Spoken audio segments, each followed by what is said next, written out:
اهلا بيكم في فيديو جديد من فيديوهاتي. انا معاكم لينا، واليوم النهارده مختلف. رحت ايفنت متنظم باورجنايزيشن اسمها راحة بالي، فحبيت اني اشارككم بيه علشان لو لقيتوا بجد اي ايفنت الاورجنايزيشن دول منظمينها اسمهم راحة بالي، بجد بجد تحفه. انا ما كنتش اعرف عنهم الاول، بس يعني وصلني الاعلان ان في ايفنت في ووك في كايرو في القاهره، ده داخل كومباوند صادق، وقلت اما اشوف احضر كده، يعني مش هنخسر حاجه. بس لقيت الايفنت تحفه تحفه، متنظم بطريقه جميله جدا وشيك. يعني انا اظن ان في اول الفيديو لما تشوفوا الحاجات كده هتحسوا ان ده كانه كرنفال بره مش في مصر، فحبيت اني اشارك معاكم اليوم.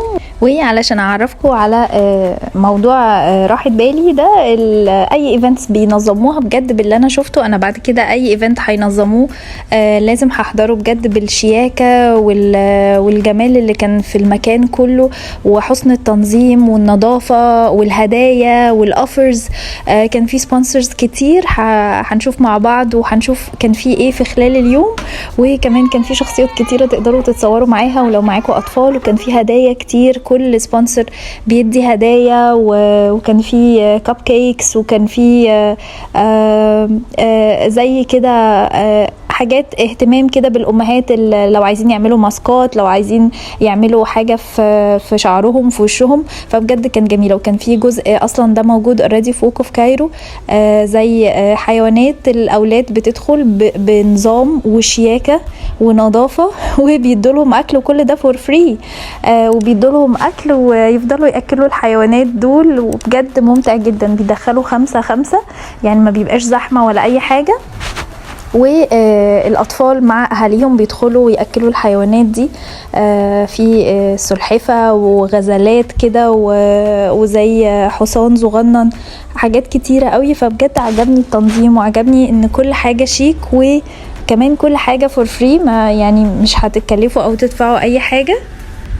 وهنكمل مع بعض الفيديو، بس ما تنسوش قبل ما نكمل الفيديو تعملوا لي لايك، ولو لسه ما اشتركتوش في القناه انزلوا دلوقتي حالا دوسوا على زرار اشتراك وفعلوا زرار الجرس جنبه عشان يوصلكم كل فيديوهاتي. احنا اهو في ووك في كايرو.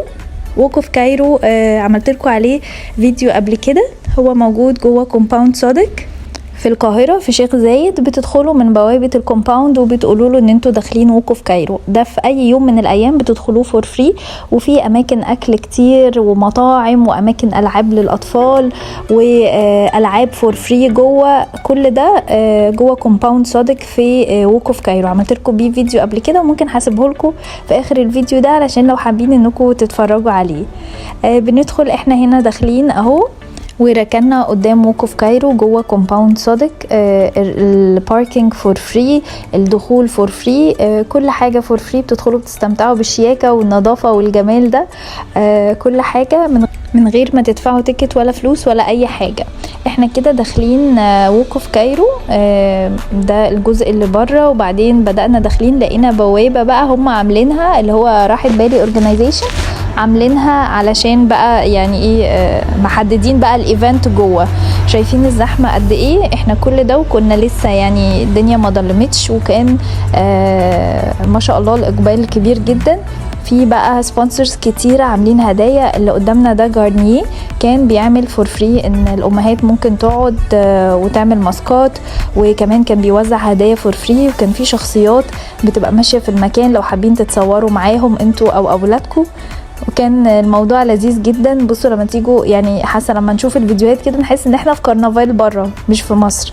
المكان نظيف والتنظيم شيك وكل حاجه معموله بشياكه جميله جدا زي ما انتوا شايفين. هنا بقى شخصيات كتير بتبقى بتناديكوا ان انتوا تيجوا وتتصوروا معاها، وبجد بتطلع صور حلوه قوي قوي. وده برضو عاملين زي جزء كده ديكور وفيه الشخصيات، وتقدروا تصوروا معاهم وبتاخدوا الصور فور فري مطبوعه. يعني انتوا بتقفوا بيقولوا لكم سمايل وبيعدوا 1 2 3 وصور فور فري مطبوعه. المكان بقى كله اغاني، والشخصيات عماله ترقص وتتنطط وتلعب مع الاطفال، وبيوزعوا بالونات. بصوا في امهات حاطه ماسكات، كل الحاجات دي فور فري، ان هم بيجربوا ماسكات جارنيه فور free. وجوه ووك اوف كايرو ده العادي بعيدا عن الايفنت، ده موجود كل يوم زي قفص كبير، يعني اقفاص كبيره جدا جدا بحجم مبنى فيها بغبغانات من اندر انواع البغبغانات في العالم. برضو ده حاجة لذيذة قوي قوي ان انتوا تروحوا تتفرجوا عليها وتتصوروا، لو معاكوا اطفال هيتبسطوا قوي قوي بالحاجات الجميلة الجديدة دي.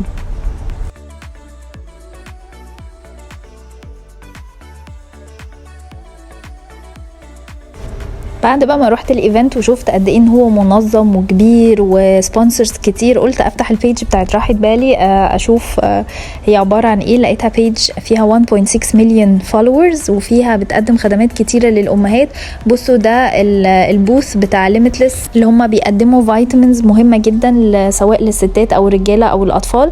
كانوا بيوزعوا علب برودكتس فور فري. طبعا العلبة اصلا بتتباع في الصيدلية بفوق تقريبا 150 جنيه او 200 جنيه، فبيوزعوها فور فري. وهنا كان زي مسابقات كده، الناس تعمل زي نيشان ويكسبوا هدايا. وكان بقى في توزيع بالونات على الناس كلها وكاب كيكس هتبان معانا برضو في نص الفيديو. هنا ده البوث بتاع هيرو، برضو كانوا بيوزعوا سامبلز فور فري. هيرو ده اللي هو اكل البيبيهات اللي بيبقى في برطمانات. طول ما انتوا ماشيين بقى، وكيت كات وفارم فريتس. وده بصوا اهو مكان التصوير، الناس قاعده بتصور وفي قدامهم الكاميرا الديجيتال دي وبيدولهم الحاجه مطبوعه في ايديهم ياخدوها. بجد حاجه جميله قوي قوي، ومهتمين بالديتيلز وبالتفاصيل وبالشياكه وبالنظافه. عجبني المكان قوي قوي، وقلت فعلا لو حصل ايفنت زي ده تاني لازم هروح. وحبيت ان انا اشارككم علشان لو عدى قدامكم حاجه زي كده بجد ما تفوتوهاش.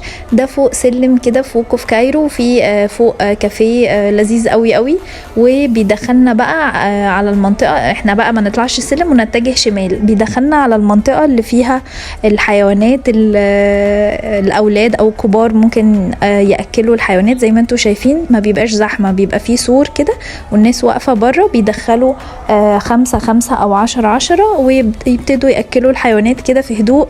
يعني مش زحمه زي الزو او كده، لا هما بيدخلوا كده بالعدد فور فري كله.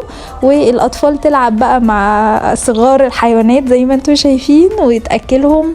منتهى الشياكه والرقي، بجد جميله قوي قوي. وزي ما انتوا شايفين الحيوانات بيكونوا مطعمينهم. بصوا في ودانهم حاجة اورنج كده متركبة، دي ان الحيوانات دي متطعمة علشان ما يبقاش فيه اي قلق لو الاطفال بتلمسهم او كده، ما نبقاش قلقانين. هوريكم كمان في اخر الفيديو البيج بتاعتهم، عندهم 1.6 مليون فولورز. وده بقى الجزء التاني برضو في الايفنت. بصوا الديكوريشنز حلوه قد ايه، وبصوا كميه الناس اللي موجوده. كل دي ستيجز الناس قاعده عليها، وفي وراها العاب فور فري للاطفال بيلعبوا فيها. بجد كمية زحمة فظيعة. وده البوث بتاع فارم فريتس، كانوا بيوزعوا برضو زي اكل فور فري.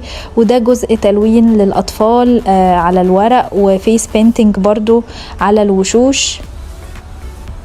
بجد مهتمين بكل الديتيلز والتفاصيل، وطول الوقت في ناس بتنظف. بصوا مفيش ورقه على الارض، يعني بالرغم من العدد الكبير اللي موجود وان الايفنت كان من الصبح من الساعه 12 الظهر او 1 الظهر، مفيش ورقه واقعه على الارض. ده زي ما قلت لكم جزء كده عنايه بالليديز والستات والامهات، يعملوا مساج للوش. دي عيادات وام اللي هي التجميليه، بتدي اوفرز للليزر واوفرز على الكونتورنج، بتدي اوفرز يعني على الحاجات الجميله اللي موجوده عندها.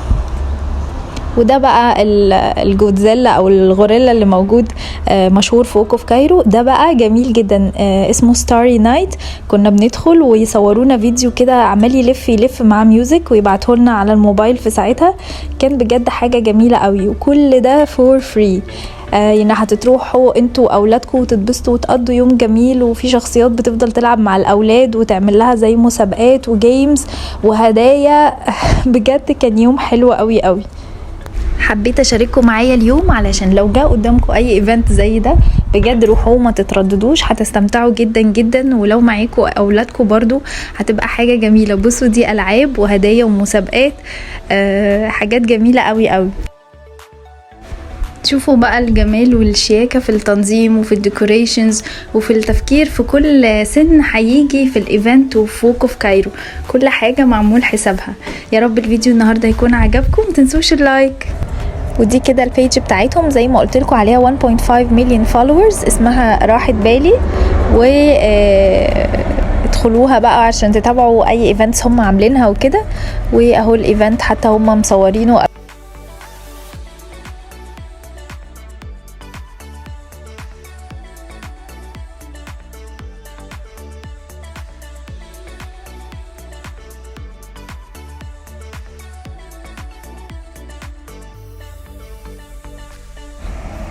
ما تنسوش لو عجبكم الفيديو تعملوا لي لايك، ولو لسه ما اشتركتوش في القناه انزلوا دلوقتي حالا دوسوا على زرار اشتراك وفعلوا زرار الجرس اللي جنبه عشان يوصلكم كل فيديوهاتي. اشوفكم ان شاء الله الفيديو الجاي. باي باي.